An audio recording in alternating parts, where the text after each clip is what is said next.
Welcome to another deep dive. This time, we're taking a look at Jules Verne's 20,000 Leagues Under the Seas. Ooh, exciting. A classic. Definitely a classic.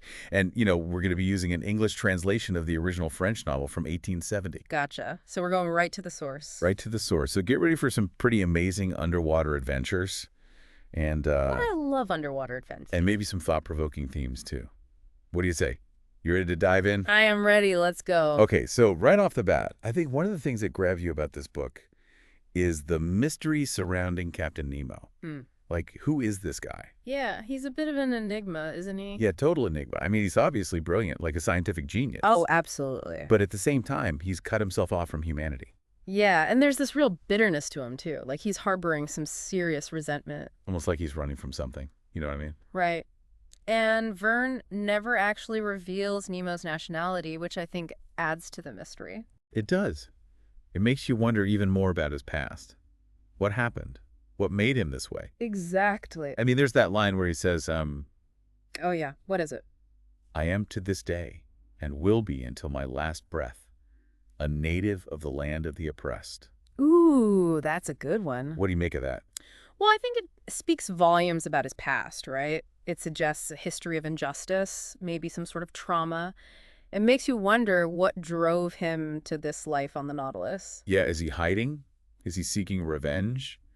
Or is it just a complete rejection of the world he left behind? Maybe all of the above. Maybe. So let's talk about the Nautilus for a second. Okay, yeah, the Nautilus. I mean, this submarine is like something out of science fiction. And Verne wrote this back in the 1800s. It's incredible, right? Like way ahead of his time. Way ahead of his time. It's amazing the level of detail he goes into describing this thing. Right, you can practically see it. All the gleaming brass, the electric lighting, the advanced systems for navigation, even life support, like it's all there. And the crew, I mean, they wear clothes made from seashells. That's right. And they're eating food they harvested from the ocean. It's like a self-sustaining world down there. It is. And then Yeah. you have those underwater forests that Nemo takes the narrator to, Oh, can you imagine? exploring those with those special diving suits and those electric rifles. It's like stepping into another dimension, another planet. It really is. And Verne describes these underwater landscapes with such detail, it's like you're right there with them. The way the sunlight filters through the kelp, the bioluminescence from the creatures in the depths. It's magical. And it's not all just pretty fish and coral, Oh, no, definitely not. There are some intense moments that show just how dangerous this underwater world can be For sure. Like, remember when the Nautilus gets trapped under the ice? near the South Pole. Oh, yeah. Yeah. And Nemo has to use all his genius, all his ingenuity to escape. Talk about a close call. It's a reminder that nature is a powerful force, and we're definitely at its mercy down there, especially when you consider that giant squid they encounter. Talk about a terrifying creature. Oh, absolutely. Just raw power.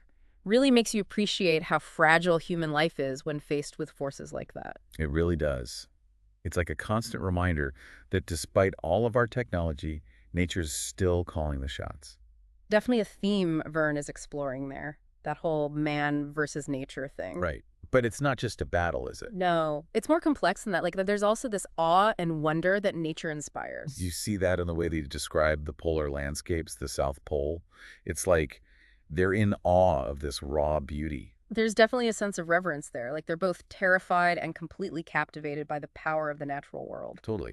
And it's not just the landscapes, right? It's the creatures, too. All that amazing marine life. Of course. Like those bioluminescent creatures you mentioned. So cool. And the giant squid. I mean, as scary as it is, it's also pretty amazing. Yeah, you can't help but be fascinated by it, even when it's trying to crush you. So we've talked about Nemo, the Nautilus, the wonders and dangers of the underwater world. What about the man himself? Like, what do we really know about Captain Nemo? Yeah, he's a complex character, that's for sure. He is. The more we learn about him, the more complex he becomes. It's like peeling back the layers of an onion. You never know what you're going to find. Exactly. Because on one hand, he seems compassionate, like when he saves that pearl diver from a shark attack. Oh, yeah, that was a good scene. Right. But then on the other hand, there's this darker side. The attack on the warship, for example. Oh, right. That's a tough one. Totally makes you question his motives. Makes you wonder if he's really a hero or something else entirely. Right. It's almost like a Dr. Jekyll and Mr. Hyde situation. You see these glimpses of goodness, but then there's this darkness lurking beneath the surface. Exactly. And it leaves you wondering what happened to him, what led him to this point. What broke him, you know? What event or series of events could push someone to such extremes? And that's the brilliance of Verne, right? What do you mean? He doesn't give us all the answers. Yeah, that's true. He leaves us with all these questions about Nemo's past, his motivations, his ultimate fate. It's like he wants us to grapple with the moral ambiguities, to figure it out for ourselves. Right. Is Nemo a hero, a villain, or something in between? I think that's a question for each reader to decide for themselves. I agree, but it definitely keeps you thinking long after you finish the book. And that's what makes this story so compelling, isn't it? The fact that it leaves you with these unanswered questions.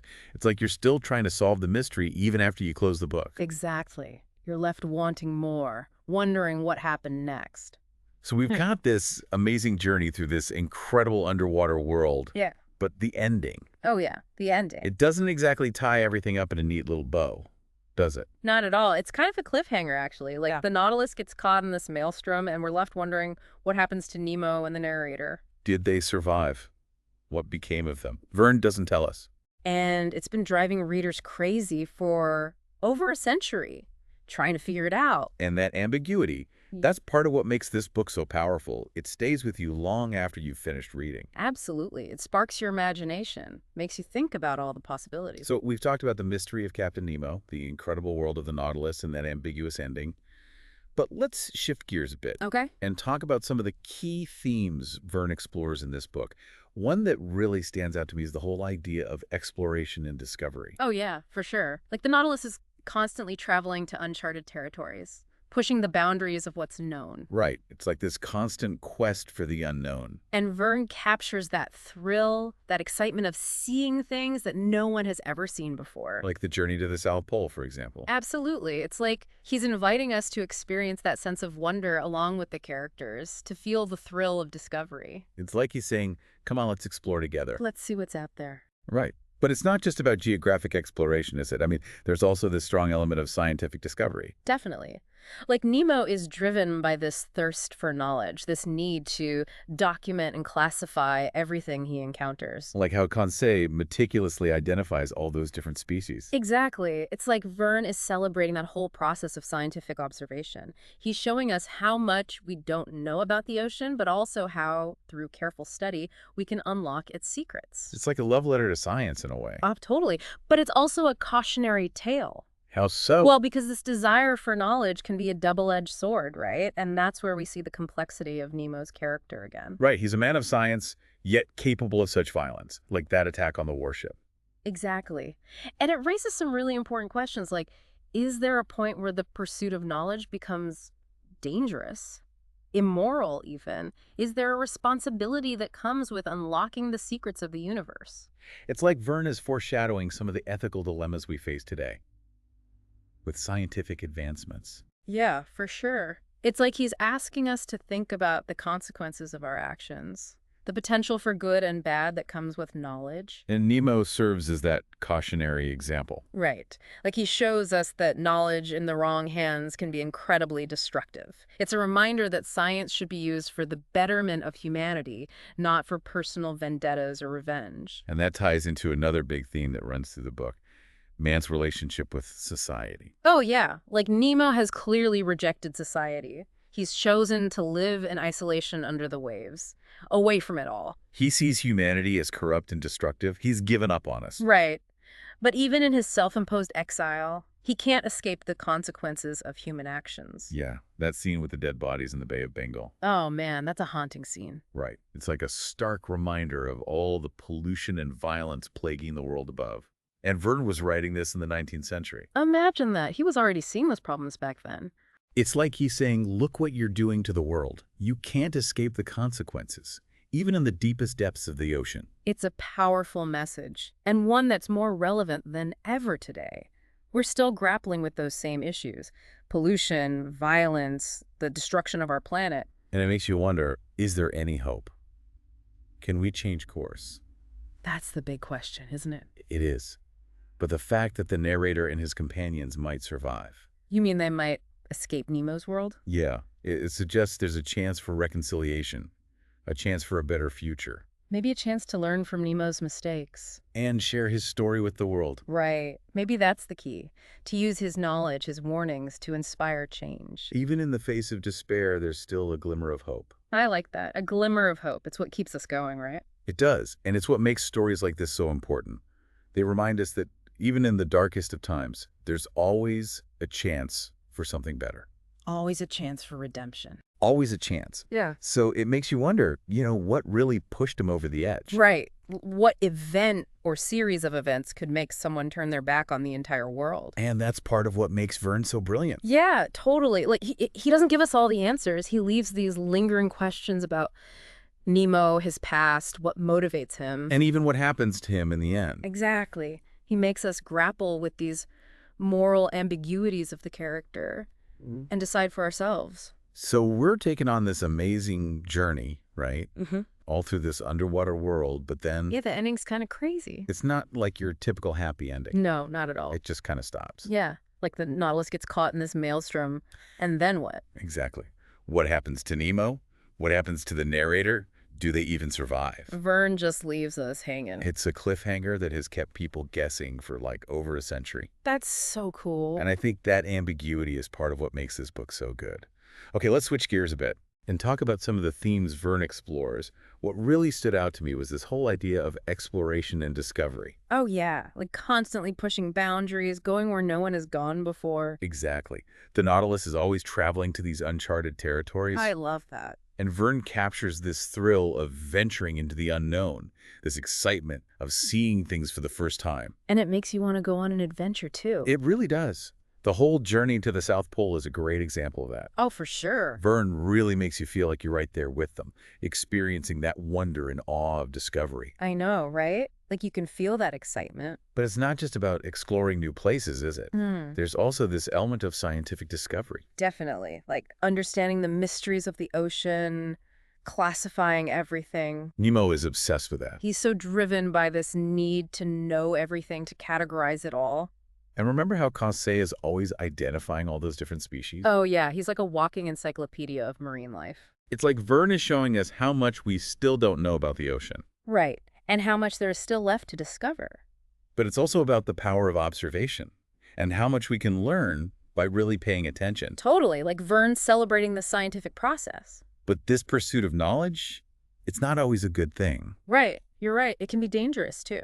And that's where the complexity of Nemo's character comes back into play. Right. He's like this walking contradiction, a brilliant scientist who's capable of such violence. And that makes you think, is there a line when it comes to the pursuit of knowledge? Like, is there a point where it becomes immoral or even dangerous?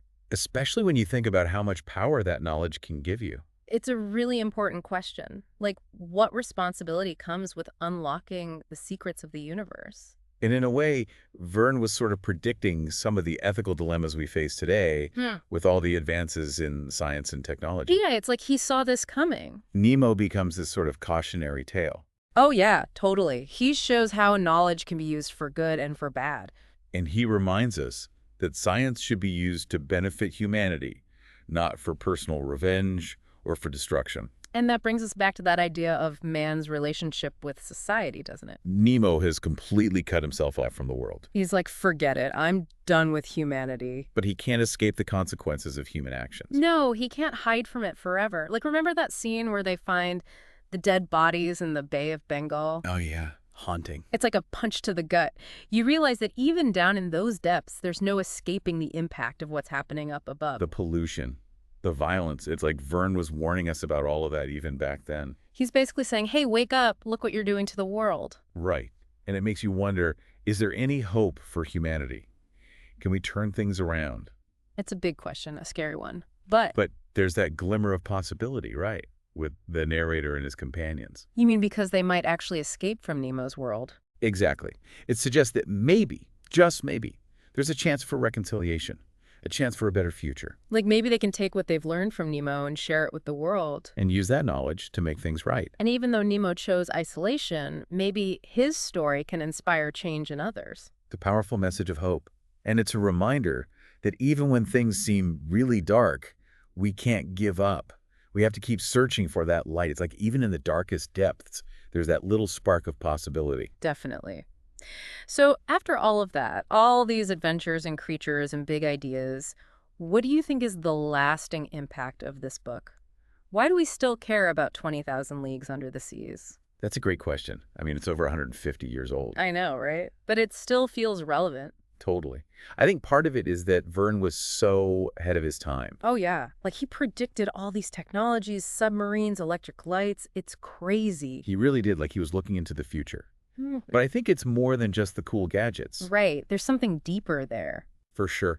I think it taps into this timeless fascination we have with the ocean. Oh, absolutely. It's this vast, mysterious world that we still know so little about. It's like the last frontier on Earth. Exactly. And Verne captures that sense of wonder so beautifully. He makes you want to explore those depths yourself, to see what's down there. He makes you want to be an explorer, a scientist, an adventurer. Exactly. And that's a feeling that never gets old. I think in a world that often feels like it's been completely mapped and explored, Verne reminds us that there's still so much mystery out there. So much left to discover. Even in our own backyard. Especially in the ocean. It's Yeah. like this whole other universe right here on Earth. So last thought for our listeners. Mm-hmm. If you were offered a chance to journey on the Nautilus, knowing all the risks, all the moral complexities, would you go? Oh, that's a tough one. It is, right? I mean, it would be the adventure of a lifetime, seeing all those amazing things. But you'd be turning your back on the world you know. Yeah, and who knows what Nemo might get you into. That's true. It's a choice that would really make you think about your values. And your priorities. For sure. It's a question that stays with you. Well, I think we've covered a lot of ground today. We went deep. We did. That wraps up our deep dive into 20,000 Leagues Under the Seas. I hope everyone enjoyed exploring the depths with us. It's a journey I think everyone should take, even if it's just through the pages of a book. And don't forget, we're raffling off an iPhone when we hit 10,000 subscribers. So like and subscribe and tell your And friends. keep exploring.